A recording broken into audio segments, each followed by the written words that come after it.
नारी नमन, हर नारी का अभिनंदन। नमस्कार, मैं खुशी शर्मा और आप देख रहे हैं पीपीएम टाइम्स।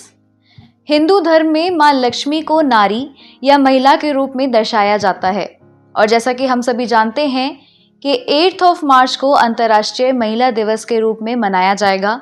लेकिन पीपीएम टाइम्स की ये पहल, जिसमें हर वर्ग की महिला को, चाहे वो कोई टीचर हो, चाहे डॉक्टर हो, चाहे सोशल वर्कर हो, उन सभी के व्यक्तिगत जीवन, उनकी सफलताएं, उनके मनोभावों को हम जानने की कोशिश कर रहे हैं और आप तक पहुंचा रहे हैं। और इसी खास बातचीत के लिए आज हमारे साथ अंजलि तनेजा जी मौजूद हैं, जो एक गायनेकोलॉजिस्ट हैं। मैम, सबसे पहले तो अपना ये खास समय देने के लिए बहुत बहुत शुक्रिया आपका। तो मैं सबसे पहले आपके बारे में जानना चाहूँगी, आपकी स्पेशलाइजेशन, आपके ऑक्यूपेशंस, आपने कहाँ से शुरू करा, आपकी प्रेरणा क्या है? हम शायद उस जनरेशन के हैं जहाँ हमें बचपन में यही बताया जाता था कि पढ़ना है, और एक तरीके से पेरेंट्स ही हमें बताते थे हमें क्या करना है। मेरे पिताजी की बहुत इच्छा थी कि मैं डॉक्टर बनूं, और शायद उनकी इच्छा ही मेरी इच्छा थी, तो ऐसा कोई सेकंड थॉट कभी नहीं था कि कुछ और करना भी है। तो यही जीवन की प्रेरणा, लक्ष्य, सब कुछ यही था। तो मैंने अपना स्कूलिंग किया नवयुग स्कूल से, एंड देन एमबीबीएस मैंने किया Lady Hardinge Medical College Delhi से। Then I did my MD. MD किया मैंने पीजीआई चंडीगढ़ से, एंड फिर मैं चंडीगढ़ के बाद वापस लेडी हार्डिंग आई, जहाँ से मैंने अपना फर्दर एक्सपीरियंस लिया, एंड उसके बाद मैं 2008 से ऑलमोस्ट प्राइवेट प्रैक्टिस में हूँ। अभी प्रेजेंटली मैं प्रिंसिपल कंसल्टेंट की तरह काम कर रही हूँ क्लाउड9 हॉस्पिटल पटपड़गंज में। ओके। अच्छा, तो आपकी जो प्रेरणा आपने बताया आपको फादर से आपको मिली, तो आपके फादर भी एक डॉक्टर थे? नहीं, मेरे पिताजी डॉक्टर नहीं थे, लेकिन वो चाहते थे कि उनकी बेटी डॉक्टर बने। अच्छा। बेटी भी बेटा भी। ओके। अच्छा, आप हर रोज अलग अलग महिलाओं से मिलती होंगी, तो आप उनको क्या ऐसा एक संदेश देना चाहती हैं? क्या एक कॉमन प्रॉब्लम होती है? जैसे कि अगर मैं प्रेजेंट टाइम की बात करूं, तो पीसीएस पीसीओडी वाली जो प्रॉब्लम्स है वो महिलाओं में सबसे ज्यादा देखने को मिल रही है और काफी कम उम्र में। तो इसके लिए आप क्या कुछ सुझाव देना चाहेंगी? देखिए, लाइफ में बहुत बदलाव आए हैं लोगों का, जो स्पेशली जो हमारी यंग गर्ल्स हैं, उनका लाइफस्टाइल पहले के मुकाबले काफ़ी बदल गया है। पढ़ाई का प्रेशर कह लीजिए या सोशल मीडिया का असर कह लीजिए, जंक फूड का इंटेक बहुत है, स्ट्रेस लेवल्स बच्चों में, छोटे छोटे बच्चों में बहुत हैं, फिजिकल एक्टिविटी कम होती चली जा रही है। एज अ रिज़ल्ट जो ओबेसिटी है उसका रिस्क बढ़ रहा है। प्यूबर्टी पहले हो जाना, माहवारी उन्हें समय से पहले या जल्दी शुरू हो जाना, पीसीओडी की प्रॉब्लम जिसमें पीरियड इरेगुलर होना, लेट होना, मुहासे, फेस पे हेयर ग्रोथ थोड़ी ज़्यादा हो जाना, ये सब चीज़ें हमारी यंग लड़कियां बहुत ज़्यादा फेस कर रही हैं। अच्छा, what is the common menopausal age? Menopausal age में बता दूं, ये वो एज होती है जिसमें वुमेन्स के जो मेंस्ट्रुअल पीरियड्स होते हैं वो स्टॉप हो जाते हैं परमानेंटली। तो वो क्या है और उसका रीज़न क्या है? आजकल ये भी एक बहुत बड़ी प्रॉब्लम चल रही है कि बहुत अर्ली लोगों के जो है पीरियड्स खत्म हो जाते हैं, बंद हो जाते हैं। तो अगेन मीनोपॉज़ हम एक महिला का हो गया ये तब कहते हैं जब उसे 1 साल तक महीना नहीं आया। तो बहुत सारी महिलाओं को मीनोपॉज़ भी डेफ़िनेटली अब थोड़ा अर्ली हो रहा है। इसमें जो कॉजेज़ हैं, कई बारी हमारे जेनेटिक होते हैं, कई बारी कुछ ट्रीटमेंट्स जो हमारी चली होती हैं वो भी कंट्रीब्यूट कर सकती हैं। तो बेसिकली जो अंडे हैं, हर औरत को जन्म पर वो फिक्स मिले हैं, जब वो अंडे फिनिश हो जाते हैं मेनोपॉज़ हो जाता है।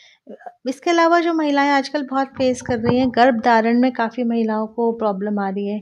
इनफर्टिलिटी जो पहले हम देखते थे और अब जो हम देखते हैं उसमें काफ़ी चेंजेज़ आ चुके हैं। सेक्सुअल एक्टिविटी जो हमारी यंग गर्ल्स स्टार्ट करती हैं उसकी एज भी पहले से कम हो गई है।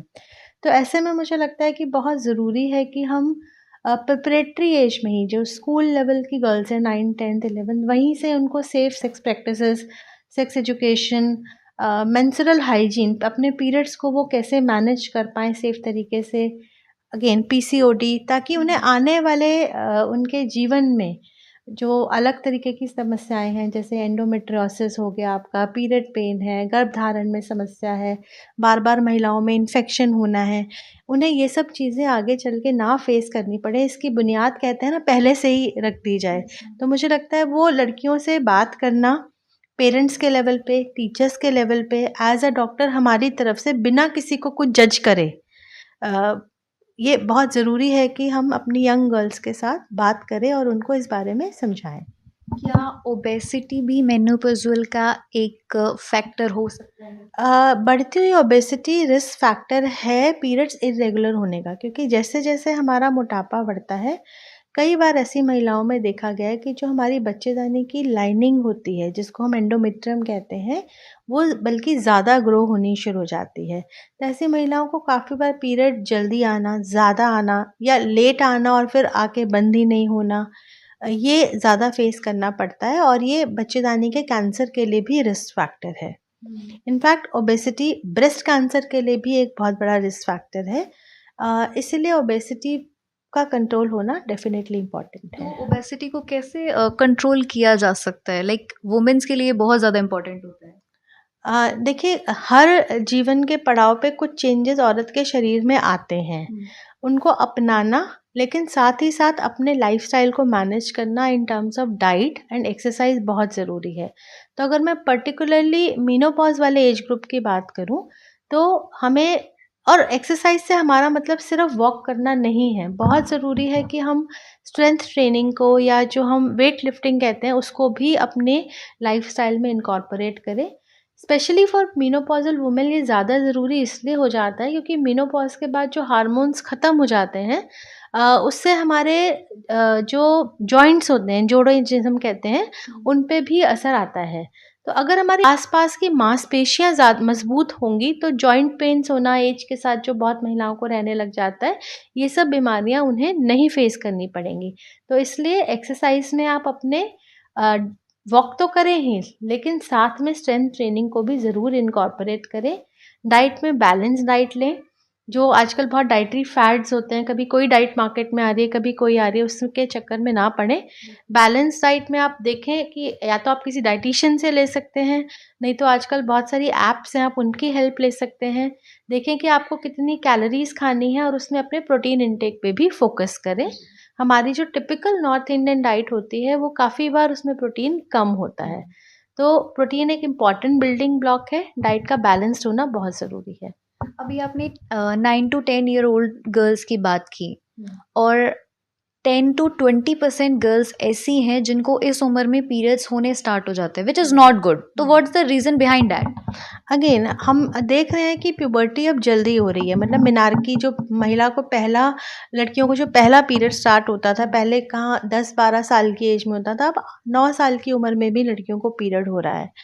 बहुत बार इसका रीज़न अगेन लाइफस्टाइल है, हमारा जो डाइटरी चेंजेस हो गए हैं, जो बाहर का खाना बढ़ गया है, फास्ट फूड डिपेंडेंसी हो गई है, स्ट्रेस बढ़ गए हैं, खेलना कूदना बच्चों का कम हो गया है, सनलाइट में बच्चे अब ज़्यादा नहीं जाते, तो ये सब चीज़ें इसको कंट्रीब्यूट करती हैं।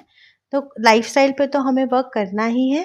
साथ ही मैं अभिभावकों को ये जानकारी देना चाहूँगी कि अगर आपकी बिटिया के पीरियड जल्दी स्टार्ट हो रहे हैं, तो आप पीडियाट्रिक एंडोक्रिनोलॉजिस्ट को ज़रूर दिखाएं। कई बारी बच्चा इस स्टेज पर 1 हाइट पूरी नहीं लिया होता है, 2 कई बारी उसका इतना मैच्योरिटी नहीं आया होता कि वो अपने पीरियड्स को मैनेज कर सके। तो ऐसे में इलाज संभव है और हम कुछ समय बच्चे को दे सकते हैं इलाज से, ताकि उसका हाइट थोड़ा गेन हो जाए और वो अपने पीरियड्स को मैनेज करने के लायक भी हो जाए। Okay. Okay, my next question is, in today's generation, like vaping, smoking, drinking, क्या ये भी एक रीज़न हो सकते हैं इनफर्टिलिटी के? देखिए, excessive smoking, excessive caffeine intake definitely हमारी फर्टिलिटी अफ़ेक्ट करती है, और अल्कोहल इंटेक से होने वाले बच्चे पर भी दुष्प्रभाव होते हैं। इसमें ये इम्पॉर्टेंट है समझना कि थोड़ा भी अमाउंट ऑफ अल्कोहल एक प्रेग्नेंट महिला के लिए सेफ़ नहीं है। तो अगर कोई महिला प्रेगनेंसी प्लान कर रही है, तो उसे अल्कोहल से तो एकदम ही दूर रहना चाहिए, किसी भी प्रकार के अल्कोहल से और कितनी भी मात्रा से।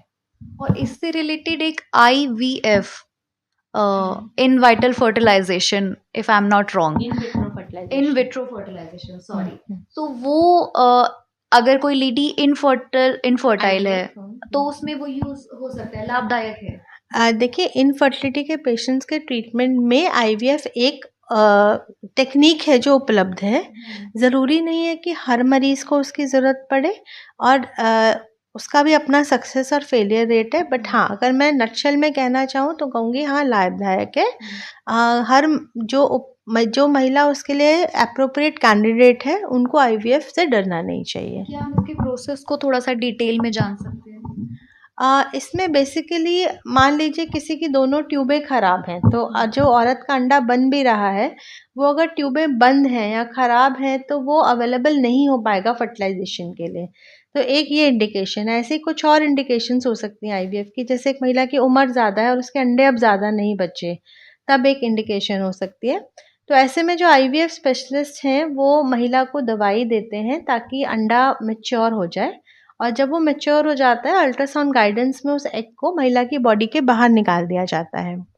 साथ ही में हस्बैंड का सीमेन लेके उसमें से स्पर्म रिट्रीव करके जो हमारा फर्टिलाइजेशन का प्रोसेस है वो लैब कंडीशंस में कराया जाता है, एंड देन जो एम्ब्रियो बनता है उसको चेक करके वापस महिला के अंदर डाल दिया जाता है।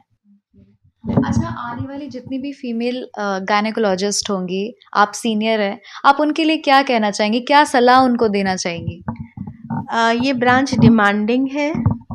इस ब्रांच में आप एक नहीं 2 लाइफ से साथ साथ जुड़ते हो, एक बच्चे की और एक माँ की।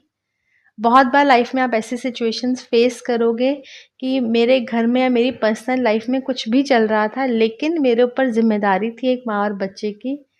तो अपना हमारी जो ब्रांच है उसे पूरे जिम्मेदारी से निभाना है, राउंड द क्लॉक निभाना है, क्योंकि बच्चे समय देखकर नहीं पैदा होते हैं। और अपना ईमानदारी से काम करें। पर बहुत ही फ्रूटफुल ब्रांच है। जब आप एक न्यूबॉर्न बच्चे को अपने हाथ में लेते हो, वो जो सुख है, वो जो फीलिंग आपको आती है हर बच्चे के साथ, उसको शायद मैं शब्दों में कह ही नहीं पाऊंगी। तो हर बच्चा आपको बहुत खुशी देता है। तो व्हाट आर योर थॉट्स जब आपने ये एमबीबीएस के बाद ये लाइन आपने पाथ चुना, तो आपके मन में क्या था? This is very unique. Gynae posting हमारी होती है इंटर्नशिप में 3rd ईयर में। इंटर्नशिप के बाद मैंने हाउस जॉब भी किया था 6 मंथ गायनी में। तो एज अ ब्रांच मुझे ये अच्छी लगती थी।